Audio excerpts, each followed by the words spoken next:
Voilà, donc je vais essayer, en quelques mots, avec vous, de réfléchir sur ce que j'appelle le projet humain avant le projet urbain.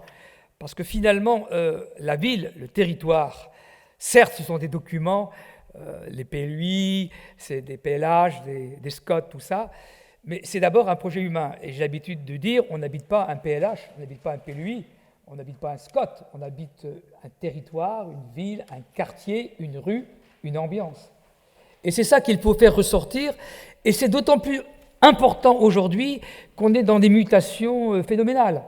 Et donc si on ne comprend pas ces mutations-là, si on n'est pas, je dirais, actif par rapport à tout ce qui se passe, sans nécessairement porter de jugement de valeur tout de suite, eh bien on risque de ne pas être en phase avec l'évolution de cette société. Alors, je vais proposer un certain nombre de thèmes. Vous avez des textes qui vont avec ces thèmes, donc vous aurez l'occasion de les lire, parce que si je les lisais tous, c'est 3 heures, donc ce serait un peu long. Il faut être court et surtout vous donner envie d'aller un peu plus loin. Alors, nous sommes dans une mutation civilisationnelle. Ça veut quoi dire? C'est-à-dire qu'aujourd'hui, nous sommes passés à un individualisme de singularité.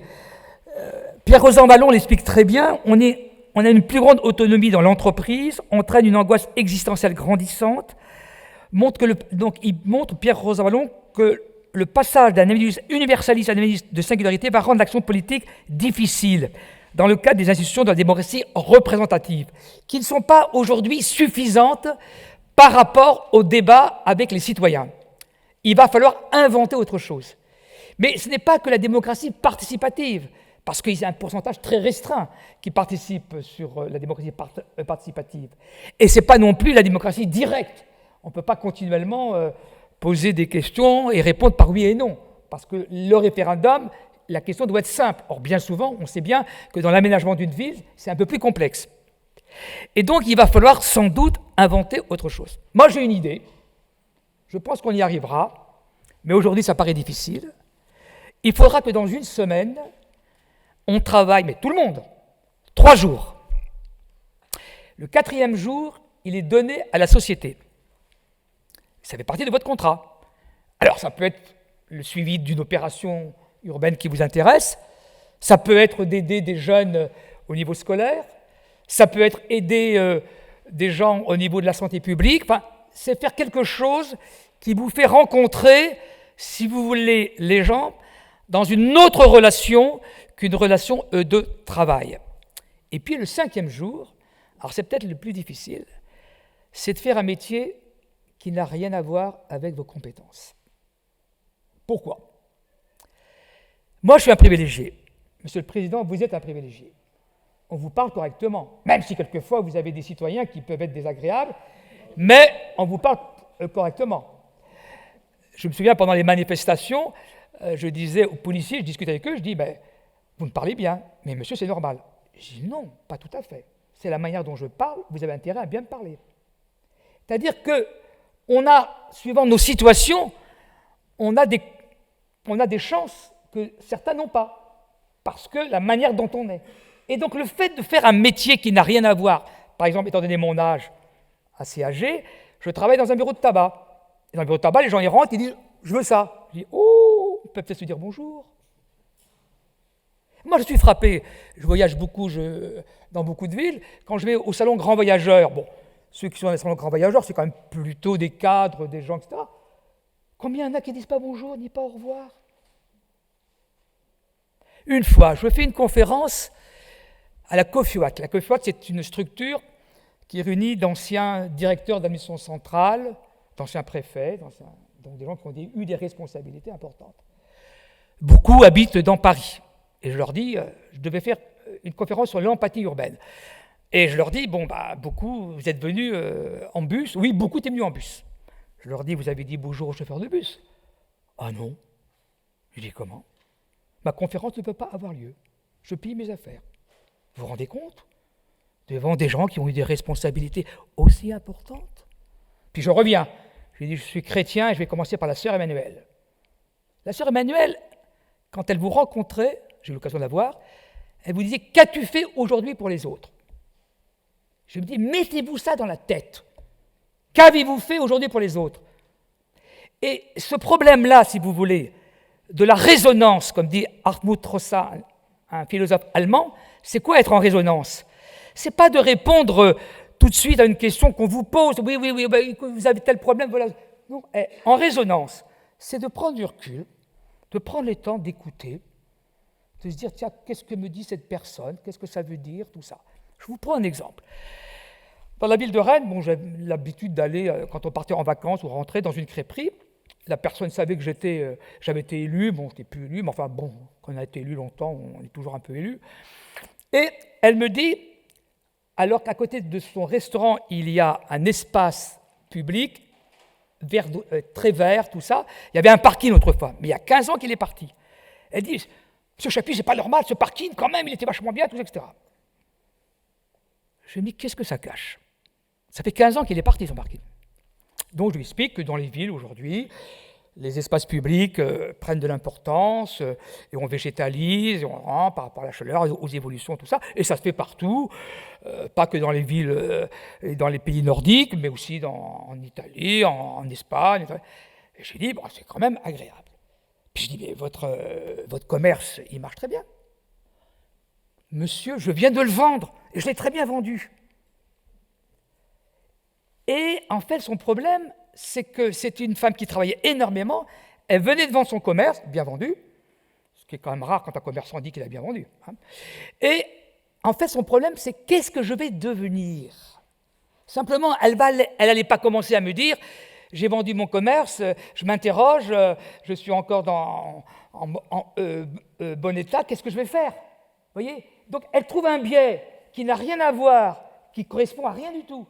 Donc, c'est ça être en résonance. C'est-à-dire que moi, je lui réponds en disant, écoutez, votre question, elle est idiote, de fait, mais j'explique pourquoi.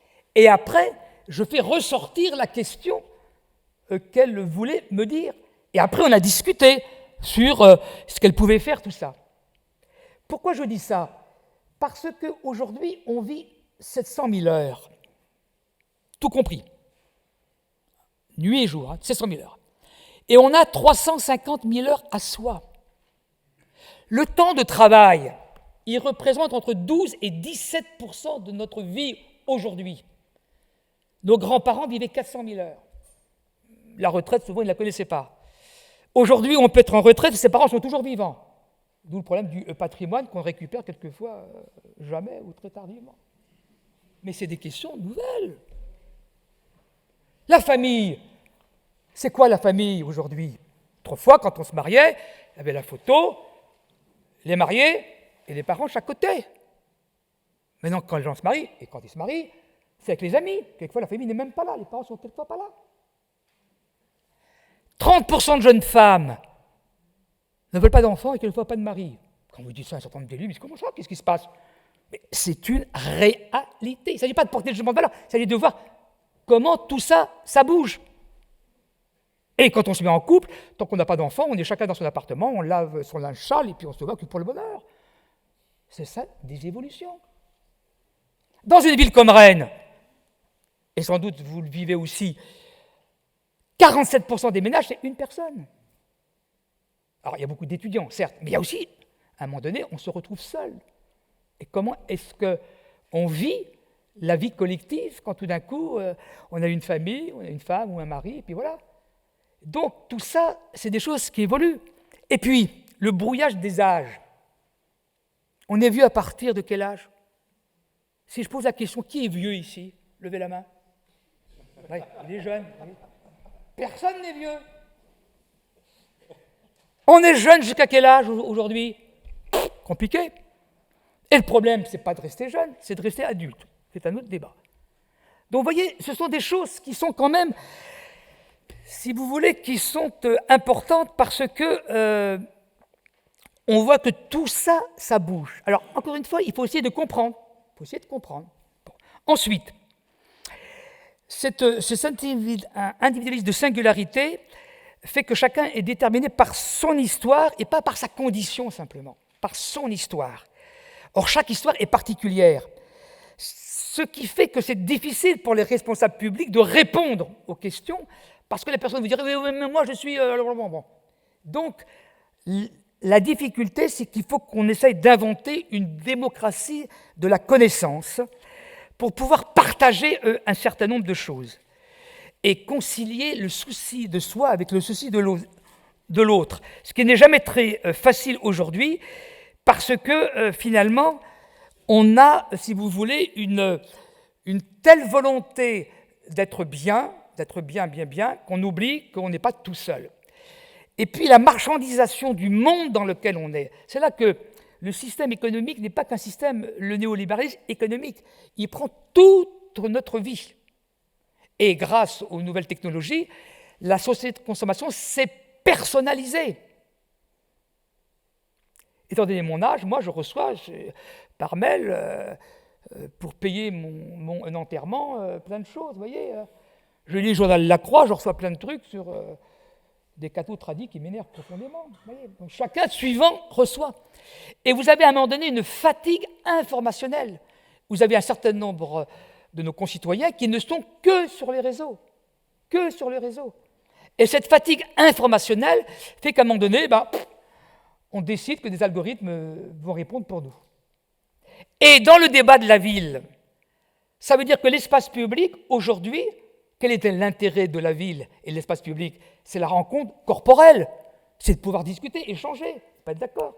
Maintenant, l'espace public devient un espace virtuel. On n'est que dans des réseaux. Marseille, sur les quartiers nord, les jeunes des quartiers nord, ils ne sortent jamais de leur quartier.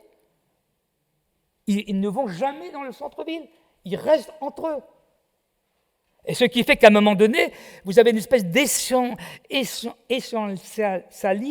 qui se développe, alors qu'on s'augmente par les autres, c'est par le dialogue avec les autres, c'est dans la confrontation. Or là, il va falloir que l'on organise ça d'une façon beaucoup plus importante.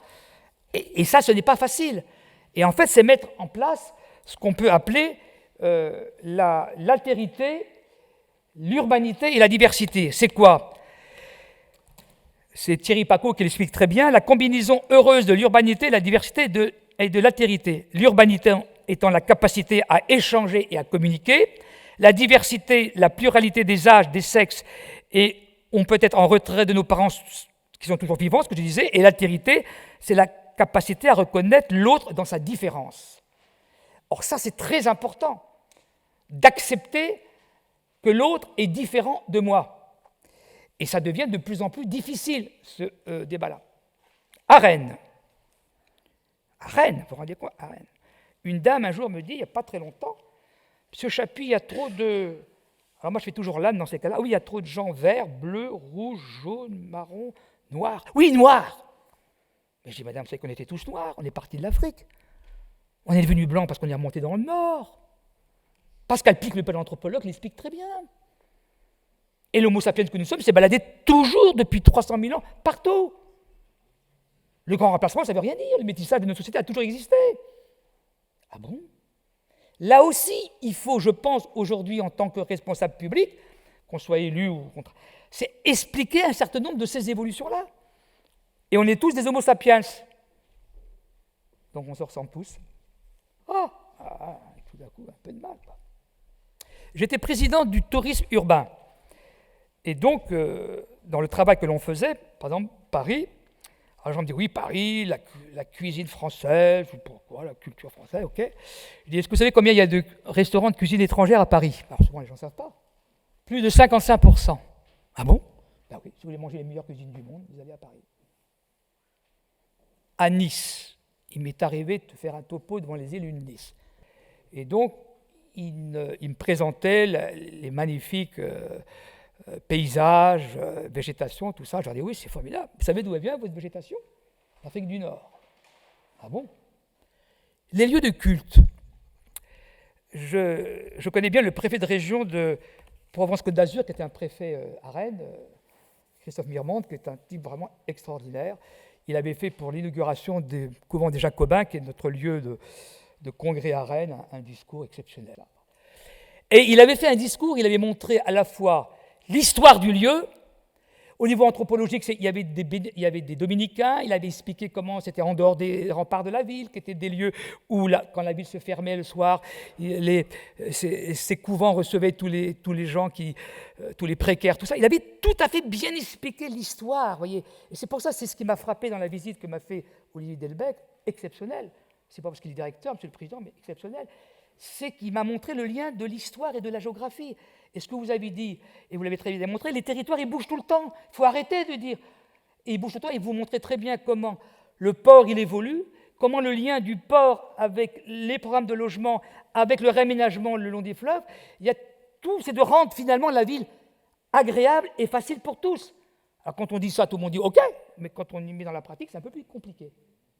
Puis tout le travail qui est fait dans la réhabilitation pour permettre aux gens d'avoir des vies qui soient agréables. Bon. Et donc, si vous voulez, toutes ces choses-là, elles sont importantes et souvent, on est omnibilé par des choses qui sont, si vous voulez, on croit que ça ne bouge pas. Par exemple, les villes. J'explique toujours, quand j'explique Rennes, mais on peut le faire pour beaucoup de villes, c'est que dans les années 60-70, on pensait que la ville n'était plus adaptée à l'évolution de l'économie, de la voiture et des centres commerciaux. Et donc on faisait des nouveaux centres directionnels. On appelle Colombier à Rennes, la Part-Dieu à Lyon, Mériadec à Bordeaux, la Bourse à Marseille. Et puis on faisait des grandes artères qui arrivaient en voiture, pour arriver en voiture dans ces centres commerciaux, en parking souterrain. Et aujourd'hui, il y a une évolution complète. La mobilité, elle change. Mais la mobilité, c'est quelque chose de culturel. Pourquoi les gens souvent ont du mal? C'est que quand vous avez votre voiture, vous sortez quand vous avez envie.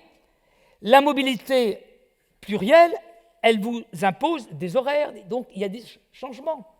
Et puis à Rennes, même à Rennes, on a fait une étude sur les déplacements dans la ville, dans la métropole, mais dans la ville. Dans la ville, jusqu'à 2,5 km, les gens ils vont à pied ou en vélo à leur travail. Après, à part le métro, quand il marche, bon, il y a un petit souci là, mais il marche quand même bien, les gens ne prennent pas le bus. Et je trouve ça bizarre.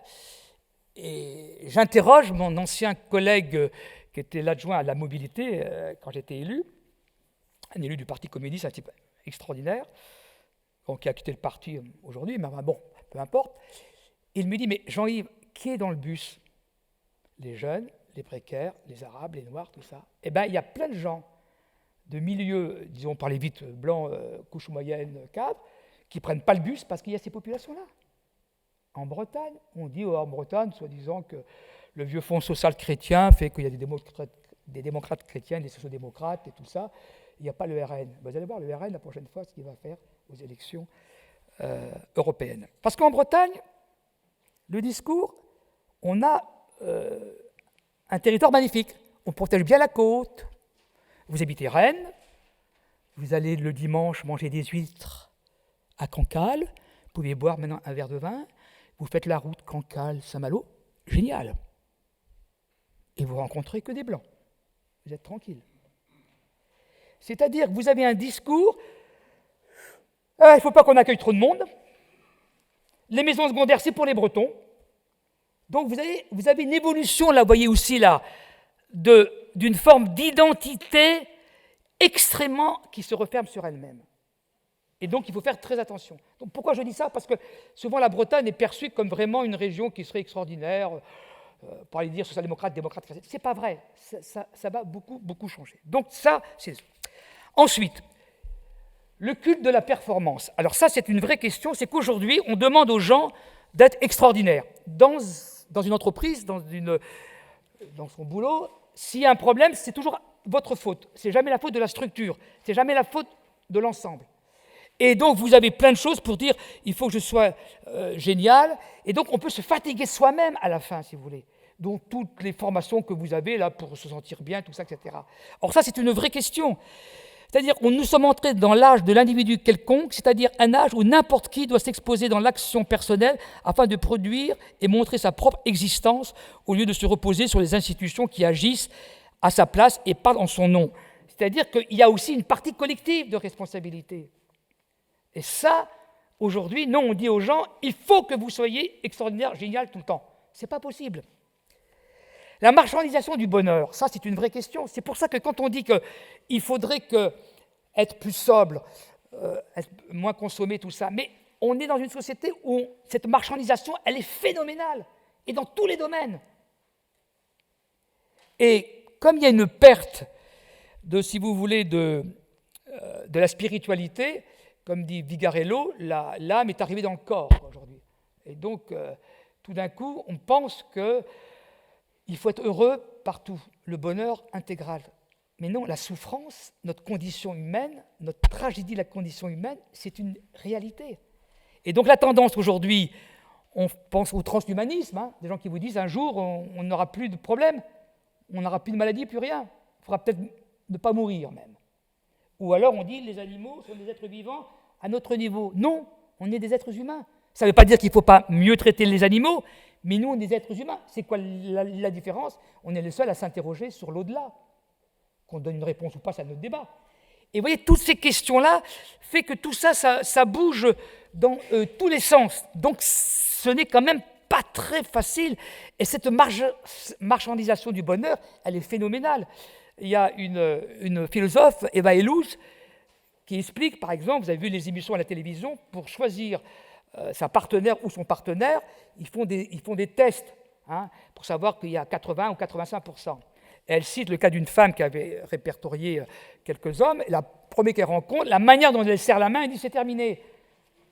Dans les sentiments, il y a des choses qui sont pas quantifiables. Or, on ne veut pas avoir de risque, donc on veut tout quantifier. Ce n'est pas possible. Donc vous voyez, c'est des évolutions là aussi, c'est une vraie question qui est donc posée. Alors, habiter la Terre autrement, dans la recherche du bonheur, et vous avez donc, on est des êtres sociaux soucieux de réciprocité et de reconnaissance. Là aussi, c'est très important d'être reconnu. Or, vous avez aujourd'hui un certain nombre de métiers qui sont utiles mais invisibles. Là, je travaille avec le maire de Saint-Malo. Vous avez donc tous ceux qui travaillent dans les restaurants, dans les hôtels, par exemple. Hein, tous ces gens-là, il n'y a pas de productivité. Ils sont souvent pas très bien payés, avec des heures terribles. Alors, j'ai fait les réunions du PLU avec lui, et dans la réunion de Roténeuf, c'est le côté le plus chic de Saint-Malo. Comment j'interviens? En soutien avec le maire. Alors, je fais attention, c'est le maire qui est devant les... Donc, je suis là en soutien. Il faut faire attention en tant que consultant, pas croire que parce qu'on est consultant, qu'on est génial. Soyons modestes. Et à un moment donné, je dis, parce qu'il y avait un peu de tension, je dis, mesdames, messieurs, vous êtes contents d'aller dîner dans un bon restaurant le soir à Saint-Malo. Vous rentrez vers 23h dans vos belles voitures, dans vos belles villas. Formidable. Et je suis très heureux pour vous. Mais la jeune fille ou le jeune homme qui vous a servi, il ne gagne pas 3 000 € par mois. Comment il est rentré chez lui? Il habite où? Elle habite où? Oh. Et donc, ce que vous a expliqué le maire, si on fait des logements aidés, moi je ne parle pas de logements sociaux, c'est par rapport à ces personnes qui ont besoin de vivre.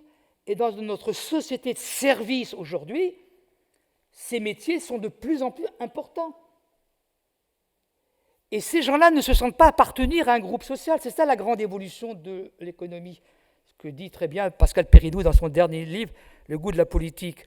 C'est pour ça qu'aujourd'hui, vous avez un certain nombre de gens qui sont dans des réponses populistes. Mais les réponses populistes, elles existent aujourd'hui.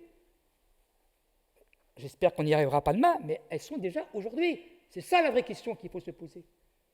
Et tout à coup, ces gens-là, ils ont compris qu'il fallait faire attention. J'ai travaillé avec le maire de Saint-Germain-en-Laye. Et il me dit, j'ai envie de faire une opération urbaine, mais je ne veux pas qu'elle soit trop dense. Ah ben, vous faites un grand ensemble. Comment? Les quartiers les moins denses, c'est les grands ensembles. Est-ce que vous savez que l'avenue de l'Opéra à Paris est 4 fois plus dense que la Défense? Ah bon? Parce que vous confondez hauteur et densité. Et quand les gens vous parlent souvent de densité, ce n'est pas de la densité dont ils veulent parler, c'est qu'ils veulent des gens comme eux autour d'eux. Alors comme ça se dit pas comme ça, on dit si c'est pas trop dense, ça sera mieux. Parce que les gens veulent être ensemble et seuls. Et c'est ça aussi la difficulté, c'est comment je permets à chacun de se réaliser, mais en même temps d'accepter que l'autre aussi, quoi. Or, vous avez aujourd'hui, c'est Serge Pogam qui l'explique, vous avez des gens qui n'ont aucun lien social. La famille n'existe pas. C'est pour ça que quand l'ancien Premier ministre disait « on va convoquer des pères », des gamins qui foutent le bordel, il n'y a pas de père. Ensuite, ils ne travaillent pas de lien dans le travail, ils n'ont pas d'amis, et ils ne votent pas. Et je rajoute un cinquième lien, vis-à-vis du voisinage, ça ne marche pas. Et là, ça pose une question, et on l'a fait à Rennes, on a un quartier, on a fait un travail d'investissement en réhabilitation, en construction, mixité à l'envers, le métro, le centre commercial, une école toute neuve. Mais le problème, c'est que quand il y a des gamins qui ont des problèmes dans ce quartier social à l'école, les instituteurs et institutrices ne pensent pas discuter avec les services sociaux en disant il y a peut-être d'autres problèmes. Et il y a enfin un équipement qui est sorti qui mélange toutes les choses. Et ça, c'est très important que les gens puissent avoir quelqu'un avec qui discuter. Or, dans la société que l'on a, avec tout ce problème des réseaux, des algorithmes, vous devez taper pour savoir quelle formation, tout ça. Mais il faut recréer des intermédiaires, c'est fondamental. Nous, on a la chance, on a nos réseaux, on a nos trucs, tout ça, mais tous ces gens, ils n'ont pas. Donc, c'est comment est-ce que la ville, elle permet de retisser des liens, en fait, la résilience, comme dit Martin Vallier dans son dernier livre. Et ça, c'est des choses qui sont très, très, très importantes. Et comment est-ce que l'économie doit changer pour être humano-centrée sur la santé, l'éducation, l'alimentation, le problème, on en parlait avec Olivier, l'alimentation. Il y a beaucoup de gens très modestes qui mangent très mal. Bon, donc c'est toutes ces questions-là dont il faut s'occuper. Et pour un maire aujourd'hui, il faut permettre aux gens de bien être et de bien mourir. Eh bien oui. Et vous le savez très bien, monsieur le maire, les gens qui viennent vous voir, ce n'est pas pour parler de la densité, mais pour parler de leur vie. Et si on n'est pas capable de répondre à ces questions-là, de discuter, d'échanger là-dessus. Moi, j'ai travaillé avec un maire qui n'était pas très drôle, Edmond Hervé, mais il recevait tous les gens. Et les gens, à la fin, disaient on peut parler au maire. Il y en a plein qui ne lui ont jamais parlé, mais ils savaient qu'ils pouvaient parler au maire. Et quand il donnait un rendez-vous, il demandait à la personne quand est-ce que vous pouvez venir me voir. Parce qu'il y a quelquefois des gens qui sont obligés de prendre une demi-journée de congé. Donc, ils recevaient des gens à 10h le soir ou à 6h le matin. Bon. Alors, cette défiance-là, comment est-ce que l'on y répond ? Et comment est-ce qu'il y a des alliances de territoire ? Moi, ce qui m'a frappé dans le travail qui est fait, c'est qu'il n'y a pas que Boulogne-sur-Mer, il y a aussi toutes les communes autour, il y a tous un travail collectif qui est fait. Et surtout, ce que vous avez très bien démontré, c'est que la nature, l'agriculture fait partie du débat de la ville. Ce n'est pas du vide par rapport au plein que seraient les habitations. Tout ça, ça forme un tout. Et donc, c'est une qualité qui est quand même assez extraordinaire, si vous voulez. Et donc, tout ça, si vous voulez, eh ben, il faut continuer à le développer. Et j'aime beaucoup la phrase de Michel Courajou qui dit « Faire de l'urbanisme, c'est rentrer dans une conversation qui a commencé avant et qui continuera après. » Parce qu'on n'était que passé sur Terre. Hein. Heureusement d'ailleurs qu'on ne reste pas trop longtemps, parce que quelquefois, il y en a qui devraient partir plus tôt. Mais enfin, c'est un autre débat. Et donc, là aussi, on vit sur plusieurs territoires. Là aussi, c'est quelque chose qui est très difficile. On a eu une réunion à Rennes avec les gens du Sénat, et entre autres Mme Gattel, qui est responsable de l'élégation des collectivités locales.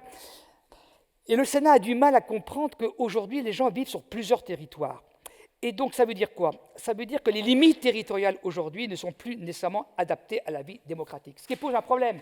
Ce n'est pas contre la commune, mais c'est que peut-être, il y a peut-être un peu trop de communes. Moi, j'ai travaillé dans le SCOT de Périgord vert. Il y avait 6 Comcom, ça devenait insupportable. Le pouvoir du président, c'est de la rigolade, quoi. Dans l'Ariège, même chose. Alors que quand vous êtes dans une métropole, le poids de la métropole aide les maires pour faire quelque chose. Moi, dans les maires avec qui j'ai travaillé sur les évolutions des modes de vie, quand il y a Nexity qui a fait une opération privée, Nexity, je leur ai dit, c'est nous qui choisissons l'urbaniste. Nexity, j'ai dit, si on a envie de continuer à travailler sur la métropole rennaise, on a intérêt à ne pas se fâcher avec Jean-Yves Chapuis, vice-président des forces urbaines. Et j'aide le maire, vous voyez, donc il y a un pouvoir. Mais quand vous êtes dispersé dans tous les sens, c'est un peu compliqué. Et ça, c'est une question qui n'est pas facile à régler parce que, ce que je veux dire, ce n'est pas contre la commune, mais il y a peut-être un certain nombre de communes. Enfin, vous êtes dans une région où, à cause de la Première Guerre mondiale, il y a des communes qui n'ont plus d'habitants, mais on les garde quand même, c'est le préfet qui les gère, parce que c'est l'histoire. Ok, mais on peut quand même s'interroger. Voilà. Enfin, c'est un exemple que je prends. Mais et alors, donc, je ne reviens pas sur la densité ou l'intensité. Encore une fois, les gens, ce qu'ils veulent, c'est pouvoir vivre correctement. Et qu'est-ce que c'est qu'un espace public éthique. Parce que souvent, les urbanistes, souvent les architectes, ils font des espaces, ou les paysagistes, des espaces qui soient fonctionnels, mais qui soient magnifiques, qui soient très beaux, tout ça. Ok, c'est très bien. Or, on sait par son d'études que souvent les femmes sont mal à l'aise dans des espaces publics. C'est quoi un espace public éthique? Je prends toujours cet exemple magnifique. À Marseille, au bout du Vieux-Port, vous avez l'ombrière, fait par Norman Foster. Donc, comme il fait très chaud, c'est agréable. Et il a fait un miroir, ce qui fait que ça décontracte les gens. Et le coup de génie des très, très grands architectes, c'est que quand vous êtes à l'autre bout, vous ne la voyez pas. Ça, c'est le génie, ça. Elle disparaît. Et donc, il faut trouver la bonne distance. Là aussi, moi, j'ai défendu l'idée, dans la métropole rennaise, qu'il fallait permettre aux gens de choisir l'endroit où ils avaient envie d'habiter en fonction de leurs désirs, mais de leurs contraintes. Parce que vous avez des gens, tout d'un coup, qui veulent partir à la campagne, qui sont en retraite, qui sont âgés, et il n'y a pas d'hôpital, il faut faire attention. Il faut faire attention de rester aussi, de réfléchir à ça. Où j'ai vu dans le Périgord vert un couple jeune qui allait avoir un enfant, mais ils habitaient dans un coin perdu. Je leur dis, écoutez, c'est pas normal, il n'y a pas de maternité avant 50 km. Mais on a envie d'habiter là. Je dis, et alors? Et la société, vous l'oubliez? Vous voyez, il y a toujours une double responsabilité, soi, certes, et les autres, quoi. Alors bon, après, donc, le vrai débat, c'est d'inventer un imaginaire collectif différent. Et Pascal Pic, le paléanthropologue, il explique très bien les choses. Il dit quoi? L'homo sapiens s'est fait sur la possession, décider. Aujourd'hui, ça doit changer, ça. Et il parle de coévolution. Ça veut quoi dire? C'est que jusqu'à maintenant, l'être humain, il créait des choses, il ne s'occupait pas que c'est le socle qui est la nature, s'abîmer ou pas. Il créait par la science, par la technique. Ce n'est pas contre la science et la technique, mais il faut penser à la coévolution, c'est-à-dire l'intelligence humaine, l'intelligence artificielle qui fait partie, mais qui ne va pas nous remplacer, mais il faut travailler avec, l'intelligence animale, il faut aussi en parler, la biodiversité, le climat, tout ça, et c'est une coévolution qu'il faut faire. Et la science et la technique doivent rentrer dans ce débat-là, mais pas dire qu'on n'en veut pas, c'est complètement ridicule. Si aujourd'hui les âges que nous avons, on continue à vivre, c'est parce que la médecine nous a permis de continuer.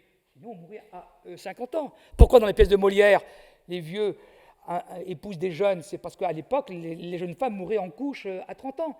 Et jusqu'à la Première Guerre mondiale, c'est comme ça que ça se passait. Donc, il faut intégrer tout ça. Alors bon, là, je vous passe rapidement la typologie des villes bretonnes. On a une espèce de chapelet de villes, bon, ok, c'est sympathique. Alors, qu'est-ce que j'ai tiré de tout ce que je vous raconte là? Parce que c'est sympathique de dire tout ça, mais après, j'ai mis en place donc, ce qu'on appelait, comment on est passé de la ville compacte à la ville territoire, de fait, et comment est-ce que l'on a développé, par exemple, donc, dans les communes, des programmes où on a réduit de moitié les terrains à l'urbanisation. 78% du territoire de la métropole rennaise est réservé à l'agriculture et à la nature, parce qu'on a des très bonnes terres agricoles, mais on ne fait pas que réserver l'agriculture, on achète du foncier agricole pour mettre des jeunes agriculteurs et empêcher que des grands groupes achètent toutes les activités agricoles quand les gens s'en vont. Et là, par exemple, c'est un promoteur, c'était le promoteur Bouygues, il avait fait un immeuble sans se préoccuper qu'on est dans une commune, Saint-Gilles, où il n'y a que des maisons. Donc je l'ai convoqué avec le maire, il lui dit, vous allez tout refaire et vous allez faire votre immeuble comme s'il y a des maisons. Donc en fait, c'est un immeuble, mais qui est construit comme il y a des maisons. Et comme entre-temps, on avait signé le PLH, et que nous, on a mis le PLH commune par commune, et bien je dis maintenant, le PLH s'applique, donc il y a 25% locatif social. Bon, mais c'est écrasé, sinon il ne faisait rien, quoi. Là, c'est pour montrer comment est-ce qu'on a mis du contemporain et puis de l'ancien. Là, c'est un architecte, Christian Ovette. J'avais lancé avec ce qu'on appelle 10 maires, 10 projets. Je proposais aux maires des architectes avec des promoteurs, et là, il a réinterprété une longère bretonne. Parce que souvent, les maires pensaient que faire de l'architecture contemporaine, c'était faire des cubes, comme ce qu'a fait Le Corbusier. Et là, vous voyez, il a réinterprété une longère bretonne avec des matériaux différents. Là aussi, c'est montrer comment est-ce qu'on peut un collectif, une petite maison à côté. Et là, donc, on a obligé donc, le promoteur à faire un rez-de-chaussée avec une activité commerciale. Parce que les gens disaient, on n'a pas de petit centre commercial, on est obligé d'aller à l'extérieur. On fait ça, et les gens continuent à aller à l'extérieur. Là aussi, il y a des doubles discours. À Rennes, dans le centre de Rennes, il y avait un centre commercial, mais en plein dans la rue centrale, il ferme, Et donc les gens sont fous furieux. J'interroge la responsable qui me dit « Mais monsieur, les gens ne venaient que quand ils avaient oublié du beurre ou des yaourts, tout ça. » Ben, je vais péter un article, je peux vous dire que je les ai engueulés. Foutez du monde, vous dites vous voulez descendre et après vous n'y allez pas. Là aussi, il ne faut pas être naïf sur la nature humaine, quoi. C'est pour ça que souvent je cite Blaise Pascal. Pas besoin d'être chrétien pour lire Blaise Pascal. Lisez-le, Blaise Pascal. Il explique très bien l'homo sapiens et l'homo démens, le mal et le bien. Et comme ça, Edgar Morin a dit, mais Blaise Pascal, il a tout dit. Personne n'a rien dit après, c'est la rigolade. Même Nietzsche, philosophe allemand. Philosophe allemand, c'est pas n'importe qui, il a dit, mais Pascal a tout dit. Et donc je pense que là-dessus, il faut aimer les gens, mais ne pas être naïf sur la nature humaine, quoi. Il faut savoir jouer là-dessus, parce que sinon, après, on devient pas bien, quoi. Bon, je vous passe, donc c'est pour montrer qu'il y a des opérations qui ont été faites. J'ai lancé des guides promenades aussi, parce que quand on visite les villes, on visite que la partie historique. Je dis, mais non, il y a plein de choses qui se passent ailleurs. Donc j'avais lancé ça, et puis j'ai fait faire des conférences, j'ai fait venir 40, je crois qu'il y a 40 conférenciers que j'ai fait venir, des gens extrêmement différents. J'en ai fait 2 volumes, là, que je pourrais vous envoyer après. Et puis là, c'est tous les produits qu'on a mis en place. Et tout récemment, on vient au-delà de l'action sociale. On a mis en place 3 produits, 2 500 € le mètre carré, 3 200 et 3 008, alors qu'on est à 4 500 ou 5 000 sur Rennes. Et c'est vrai qu'on a une tradition, on en parlait tout à l'heure, rennaise, qui est un peu rare, c'est qu'entre le maire centriste Henri Fréville et le maire socialiste Edmond Hervé, on a acheté la moitié de la ville. On a acheté la moitié de la ville, et moi je pense qu'il faudrait que le foncier soit public. Pourquoi ? Parce que les rentes foncières, c'est anormal que les gens les retirent uniquement pour eux.